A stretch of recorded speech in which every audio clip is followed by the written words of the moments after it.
मुस्लिम league नून ने speaker Punjab assembly का election Lahore high court में चैलेंज कर दिया है। दरखास्त में स्पीकर पंजाब असम्बली सब्तैन खान और दीगर को फरीक बनाया गया है। इस पर बात करेंगे डॉन न्यूज के नुमाइंदे राना बिलाल से।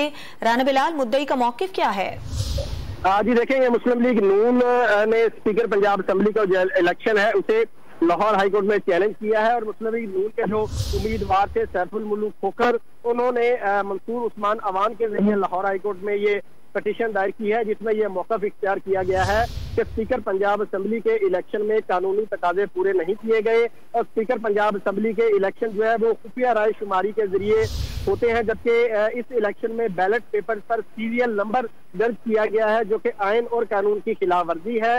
इस दरखास्त में ये इस्तदा की गई है कि Lahore high court speaker Punjab assembly के इंतखाब को कलअदम करार दे और अदालत स्पीकर पंजाब असम्बली का इंतखाब दोबारा करवाने के अहकाम जारी किए जाए। ये दरखास्त दायर करने अताउल्लाह तारर और राना मशहूद भी हाईकोर्ट पहुंचे थे और उन्होंने हाईकोर्ट से मुतालबा किया है कि आज ही इस दरखास्त को समाअत के लिए मुकर्रर किया जाए और आज ही ये केस सुना जाए। हम मुस्लिम लीग नून की जानिब से ये अहम पिटीशन हाईकोर्ट में दाखिल कर दी गई है, लेकिन इस पर समाअत कब होगी रजिस्ट्रार ऑफिस इसका फैसला करेगा। बहुत शुक्रिया आपका राना बिलाल।